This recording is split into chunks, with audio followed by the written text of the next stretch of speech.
നമുക്ക് ആവശ്യമില്ലാത്തതിനെ എത്രയും വേഗം നമ്മുടെ ജീവിതത്തിൽ നിന്ന് പറഞ്ഞു വിടുക. വേണമെങ്കിൽ ജീവിതാവസാനം വരെ അർച്ചനയ്ക്ക് നല്ലപോലെ കഴിയാനുള്ള കാശ് നമുക്ക് കൊടുക്കാം. അവര് ചോദിക്കുന്ന എന്ത് വേണേലും ചെയ്യാം. എത്രയും പെട്ടെന്ന് അർച്ചനെ ഒഴിവാക്കി നീ സ്വതന്ത്രനാവുക ചെയ്യണ്ടേ.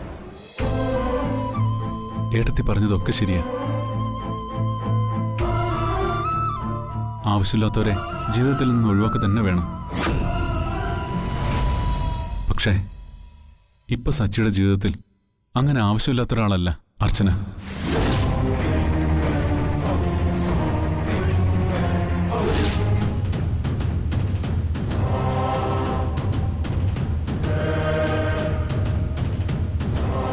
അതുകൊണ്ട് തന്നെ തലയ്ക്ക് ചുറ്റിക്കളയാനും എനിക്കാവില്ല.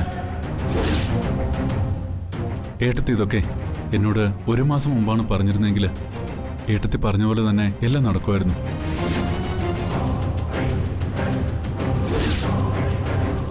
ഇപ്പോ കുറച്ചു ദിവസം കൊണ്ടാ ഞാൻ ശരിക്കും ജീവിക്കുന്നത്. അർച്ചനയുടെ സ്നേഹം എനിക്ക് ജീവൻ തന്നെന്ന് പറയാനാ എനിക്കിഷ്ടം.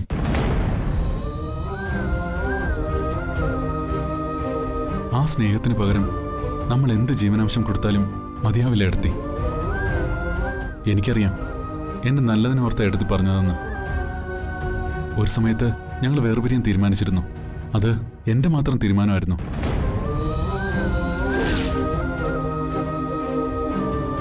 കാരണം ഞാൻ അർച്ചനയെ ഭാര്യയായിട്ട് മനസ്സിലാക്കിയിട്ടില്ലായിരുന്നു. മനസ്സിലാക്കാൻ തുടങ്ങിയപ്പോൾ മുതൽ അർച്ചനയില്ലാതെ എനിക്ക് ജീവിക്കാൻ വയ്യാതായി.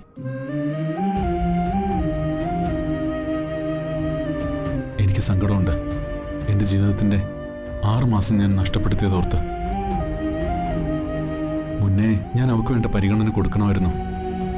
ഇതെല്ലാം മനസ്സിലാക്കി കഴിഞ്ഞപ്പോൾ ഒരിക്കലും അവള് എന്നെ ഇന്ന് പിരിയരുതെന്ന് എനിക്ക് തോന്നി. ഡിവോഴ്സ് പെറ്റീഷൻ ഞാൻ കീർക്കളയും ചെയ്തു.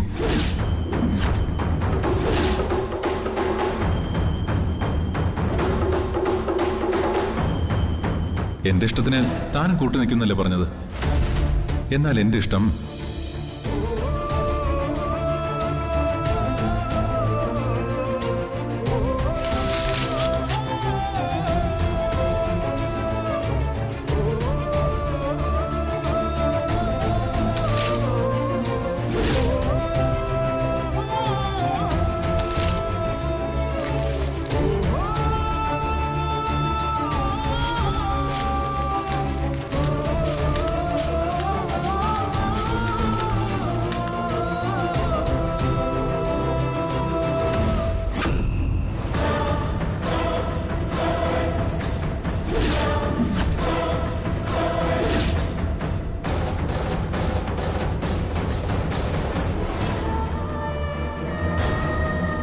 അവളില്ലാതെ ഇനിയൊരു ജീവിതം എനിക്കില്ല ഏട്ടത്തി.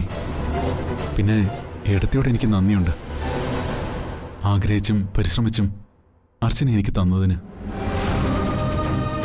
എല്ലാവരും പറഞ്ഞിട്ടും മറ്റൊന്നും ആലോചിക്കാതെ ആ തീരുമാനത്തിൽ തന്നെ ഉറച്ചു നിന്നതിന്. അർച്ചന സച്ചിക്ക് എത്ര പ്രിയപ്പെട്ടവളാണെന്ന് ഇന്നലെ രാത്രി മുതൽ അവൾ ഇവിടെ ഇല്ലായിരുന്നപ്പോഴാ എനിക്ക് മനസ്സിലായത്. കാണണമെന്ന ആഗ്രഹം കൊണ്ട് ഇപ്പൊ ഞാൻ അവളുടെ വീട്ടിൽ ചെന്ന് അവളെ കണ്ടിട്ടാ വരുന്നത്. പിണങ്ങിയും വഴക്കുകൂടിയും പദം പറഞ്ഞും ഞങ്ങള് വല്ലാതങ്ങ് അടുത്തുപോയി. ഇനി ഈ ലോകത്തുള്ള ഒരു ശക്തിക്കും ഞങ്ങളെ വേർപെടുത്താനാവില്ലെന്നാ ഞാൻ വിശ്വസിക്കുന്നത്. അർച്ചനയില്ലാതെ സച്ചിയില്ല, സച്ചിയില്ലാതെ അർച്ചനയുമില്ല.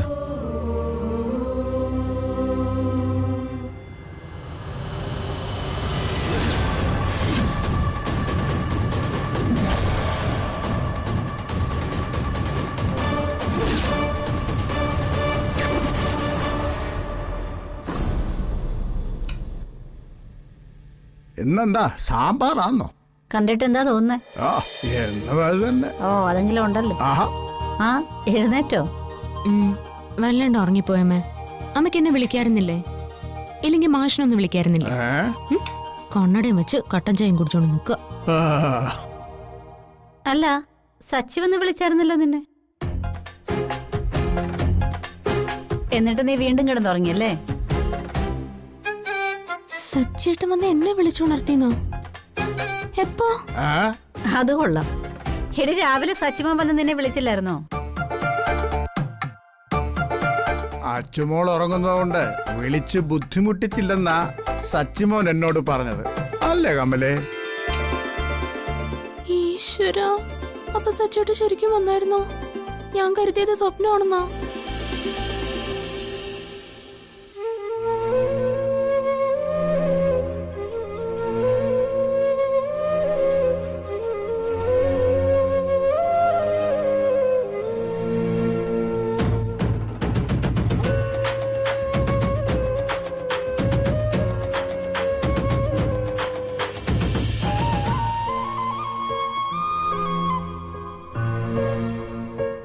അവൻ വെളുപ്പാങ്കാലത്ത് ഇവിടെ വന്നു.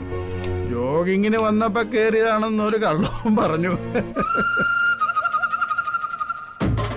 ഞാനും നിന്റെ അമ്മയും കണി കണ്ടത് തന്നെ സച്ചിയ. ഒരു ദിവസം പോലും പിരിഞ്ഞിരിക്കാൻ പറ്റാത്തവരാണ് നിങ്ങളെന്ന് ഇന്നാ ഞങ്ങൾക്ക് മനസ്സിലായി. ആ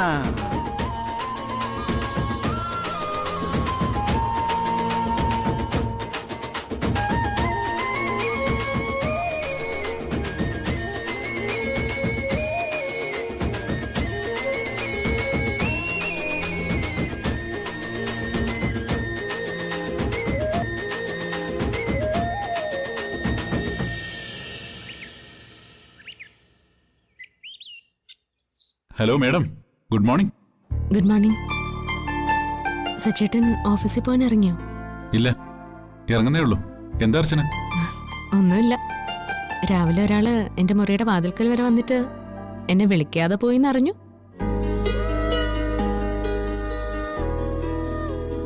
അതിന്റെ കാരണം അറിയാനാ ഞാൻ വിളിച്ചത്. ഞാൻ രാവിലെ ജോഗിങ്ങിന് വന്നപ്പോ വെറുതെ ഒന്ന് കയറിയേ ഉള്ളൂ. പിന്നെ കയറിയതല്ലെന്ന് കരുതി തന്നെ ഒന്ന് കാണാന്ന് വെച്ചു. വന്നു നോക്കിയപ്പോ താൻ നല്ല ഉറക്കം. പിന്നെ ശല്യപ്പെടുത്തണ്ടെന്ന് തോന്നി തിരികെ വന്നു. അത്രേ ഉള്ളൂ. അത്രേ ഉള്ളൂ? ആ അതെ, വേറെന്താ? അവിടെ നിന്ന് ജോഗിങ്ങിന് ഇവിടെ വരെ വന്നു എന്ന് പറഞ്ഞാ എനിക്കും എന്റെ വീട്ടുകാർക്കും വിശ്വസിക്കാനേ കുറച്ച് പാടാ. എങ്കിലും എന്നൊന്ന് വിളിക്കായിരുന്നു. എങ്കിലും ഒരു സത്യം പറയാം, ഞാൻ തന്നെ വിളിച്ചുണർത്താന്ന് കരുതി തന്നെ വന്നേ. താൻ ഉറങ്ങുന്ന കാണാൻ നല്ല രസമായിരുന്നു.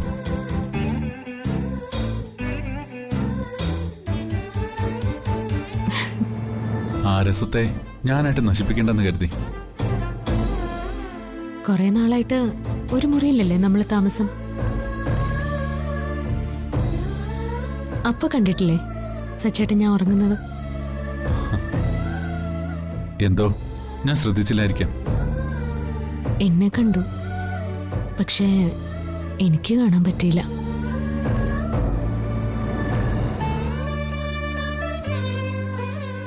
സത്യം പറഞ്ഞ സച്ചേട്ടനെ വല്ലാതെ ഞാൻ മിസ് ചെയ്യുന്നുണ്ട്. ശരിക്കും?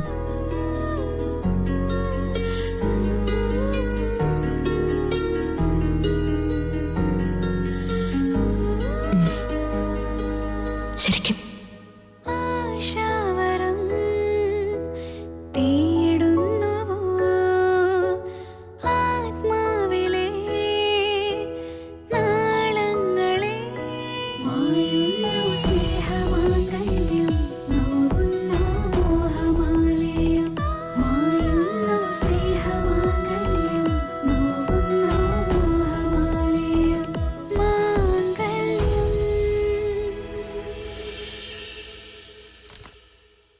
മീരേ, മീരേ, മീരേ, എന്റെ പാസ്ബുക്ക് എവിടെ? അവിടെ ഉണ്ടായിരുന്നല്ലോ. ഉണ്ടെങ്കിൽ വന്ന് എടുത്തതാ. ഞാൻ കുറെ നേരമായിട്ട് ഇവിടെ നോക്കുക.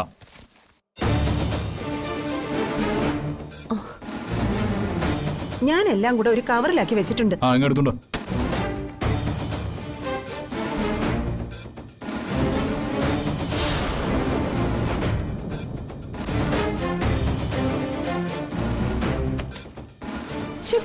ഒക്കെ അലങ്കോലാക്കി.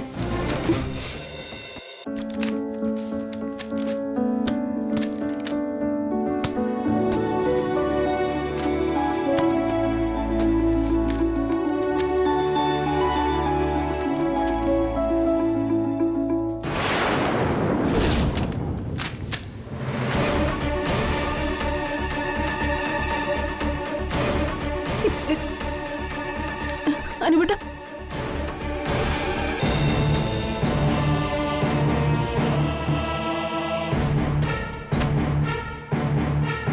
നെല്ലിശ്ശേരി ഗ്രൂപ്പിന്റെ ചെക്കോ?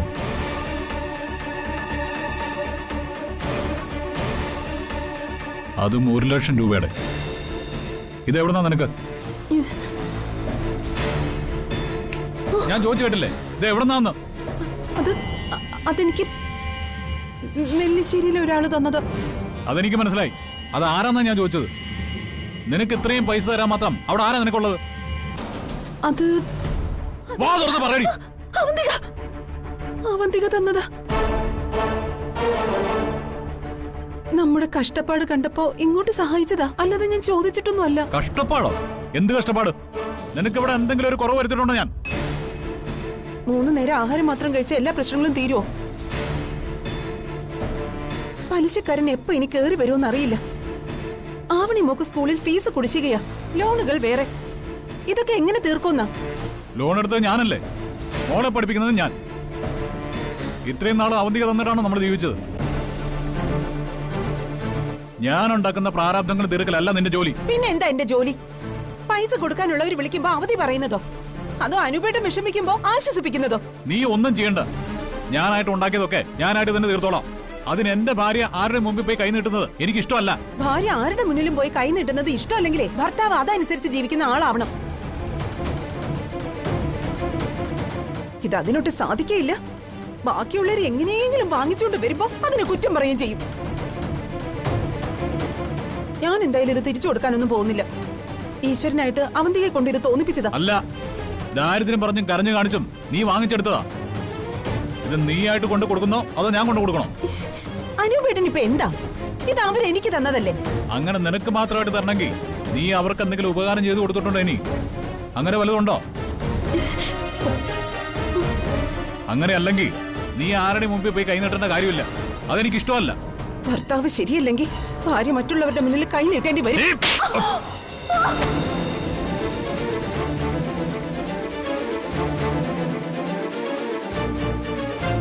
ഞാൻ ശരിയല്ലെങ്കിൽ നീ കളഞ്ഞിട്ട് പോടി. നിന്നെയൊക്കെ സഹിക്കുന്ന എന്നെ വേണം പറയാൻ. എന്റെ ഒരു കാര്യം ഓർത്ത് നീ ആദ്യം പിടിക്കണ്ട. എനിക്കറിയാം എന്ത് വേണമെന്ന്. ഇത് നെല്ലിശ്ശേരിയിൽ ഞാൻ കൊണ്ട് കൊടുത്തോളാം. ഇവിടുത്തെ ബുദ്ധിമുട്ടുകൾ തീർക്കാൻ വരണ്ടെന്ന് ഞാൻ അവധിയോട് പറഞ്ഞോളാം. ഇനി മേലാൽ ഇത് ആവർത്തിക്കരുതെന്നും. അവരുടെ ഭിക്ഷ കിട്ടിയിട്ട് വേണ്ട എന്റെ വീട്ടിൽ അടുപ്പ് പോയാൽ. ഞാൻ ആദ്യം അവിടെ പോയിട്ട് വരട്ടെ, എന്നിട്ട് നിന്നോട് പറയാം ഇതിന്റെ ബാക്കി.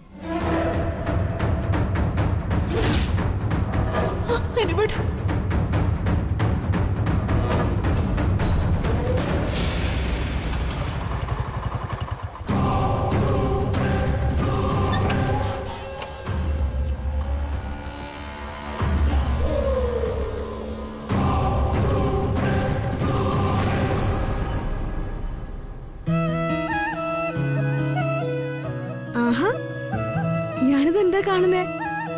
അച്ഛന് വയസ്സ് കുറഞ്ഞു കുറഞ്ഞു വരുവാണോ? അതെന്താ നിനക്കിപ്പോ അങ്ങനെ തോന്നാൻ? സാധാരണ കണ്ണടയൊക്കെ വെച്ചിട്ടേ നെല്ലിശ്ശേരിയിലെ സേതുമാധവനെ കാണാറുള്ളൂ. ഇതിപ്പോ നല്ല ചുള്ളനായിട്ട് ബുക്കൊക്കെ വായിക്കുന്നത് കണ്ടപ്പോഴേ അതിശയം തോന്നിപ്പോയി. നല്ല മനസ്സുള്ളവരുടെ കാര്യം അങ്ങനെയാ, എന്നും ചെറുപ്പമായിരിക്കും. അപ്പൊ എനിക്ക് നല്ല മനസ്സിലാന്നാണോ? ആ, നീ രാവിലെ ഉടക്കാൻ നിൽക്കാതെ കോളേജിൽ പോകാൻ നോക്കി.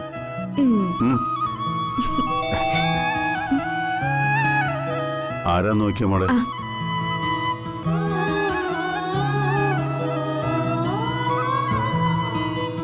ആഹാ, വാ.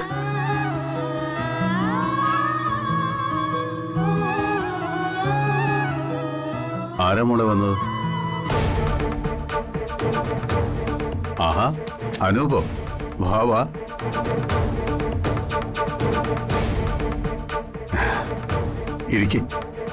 ഇരിക്കുന്നില്ല, എത്രയും വേഗം പോണം. അല്ല, അർച്ചന അവിടെയല്ലേ? ഞാൻ അച്ഛനെ കാണാനല്ല വന്നത്. എനിക്ക് കാണേണ്ടത് അവന്തികയാ. അവരൊന്ന് വിളിക്കോ? അവന്തികേ?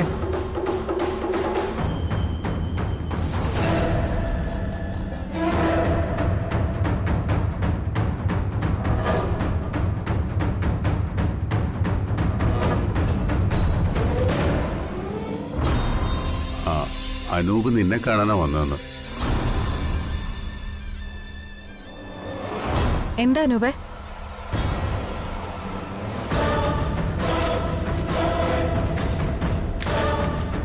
എന്താ ഇത്?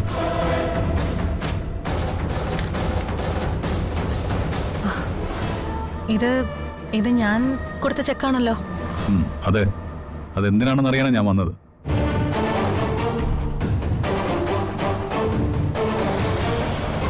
എന്റെ ഭാര്യയ്ക്ക് ഈ 1 ലക്ഷം രൂപയുടെ ചെക്ക് കൊടുക്കാൻ മാത്രം നിങ്ങൾ തമ്മിൽ എന്താ ഇടപാട്? ഇടപാടോ? എന്തിടപാട്?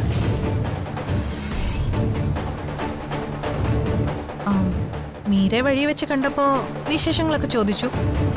അപ്പോ നിങ്ങൾക്ക് ബുദ്ധിമുട്ടാണെന്ന് മനസ്സിലായി. അതുകൊണ്ട് സഹായിക്കാന്ന് കരുതിയതാ. ബുദ്ധിമുട്ടുള്ളവരെ സഹായിക്കുന്നതൊക്കെ നല്ല കാര്യം തന്നെയാ. പക്ഷേ ആ സഹായം വൃന്ദാവനം വീട്ടിലേക്ക് വേണ്ട.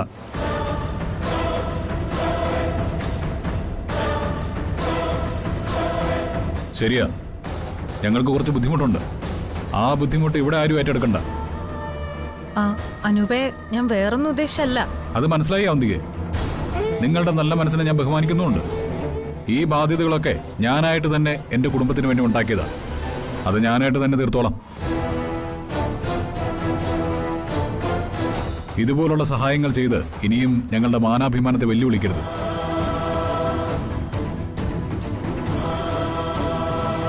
മീരയുടെ സ്വഭാവം ഒരു പ്രത്യേകതരം സ്വഭാവം. അവള് ചോദിച്ചാലും ഇങ്ങനെയുള്ള സംഭവങ്ങൾ ഇനി ഉണ്ടാവരുത്. എൻ്റെ കുടുംബം നോക്കാൻ എനിക്കറിയാം. മറ്റൊരാളുടെ സഹായം ഞാൻ പ്രതീക്ഷിക്കുന്നുമില്ല. അത് വേണ്ടതാണ്.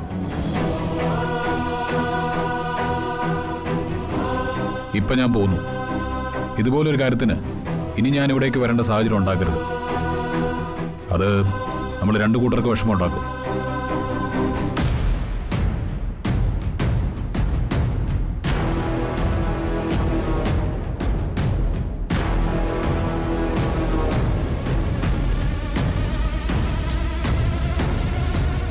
എന്താ മോളെ ഇത്?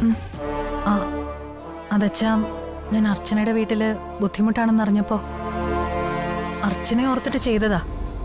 നിനക്കറിയില്ലേ അവരുടെ കാര്യം? നമ്മളെന്നല്ല, ആരെയും ആശ്രയിച്ച് ജീവിക്കാൻ ആഗ്രഹിക്കാത്തവരാ വൃന്ദാവനത്തിലുള്ളവര്. നമ്മൾ നല്ലതെന്ന് കരുതി ചെയ്യുന്നതൊക്കെ അവർക്ക് അഭിമാനക്ഷതമായി തോന്നൂ. ഇപ്പൊ തന്നെ കണ്ടില്ലേ, നീ നല്ല മനസ്സോടെ ചെയ്തൊരു കാര്യം ഏത് രീതിയിൽ അവസാനിച്ചതെന്ന്. അതുകൊണ്ട് ഇനി ഇതുപോലുള്ള ഒരു കാര്യത്തിന് നിൽക്കണ്ട.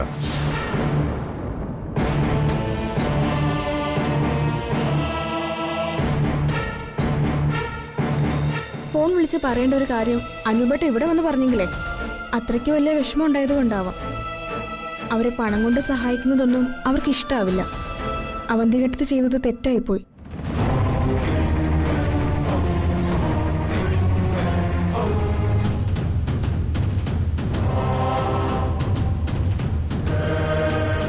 ഇനിയിപ്പോൾ വന്നത് വന്നു.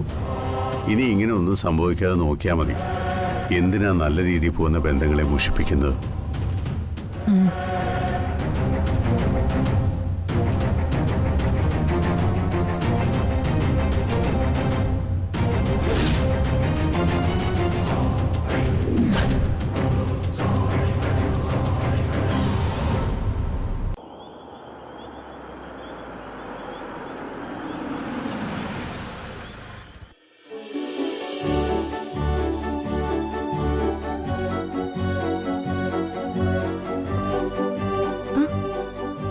ഏട്ടാ, എന്താ ഒരു വിഷമം? വിഷമോ? എന്ത് വിഷമം? ഏട്ടത്തെ കാണാത്തതിനുള്ള വിഷമം ഇത് ഈ മുഖത്ത് നന്നായിട്ട് അറിയാം. ഏയ്, അങ്ങനൊന്നുമില്ല. അതൊക്കെ നിനക്ക് വെറുതെ തോന്നേ. നിക്ക് അങ്ങനെ കള്ളം പറഞ്ഞു പോവാന്ന് കരുതണ്ട. നിനക്ക് എന്താ? അതെ, അർച്ചനെ കാണാത്ത വിഷമമുണ്ട്. എന്തേ? എന്നാലേ ഇനി ആ വിഷമം വേണ്ട. ഏട്ടത്തെ വന്നിട്ടുണ്ട്. മുറിയിലുണ്ട്, ചെല്ല്. സ്നേഹ, എന്നെ വെറുതെ പറ്റിക്കുന്നല്ലേ? അല്ല, ശരിക്കും എടുത്തി വന്നു. സച്ചേട്ടനാണ് സത്യം. എന്നിട്ടാണ് മുന്നിൽ കയറി നിൽക്കുന്നത്. മാറങ്ങോട്ട്.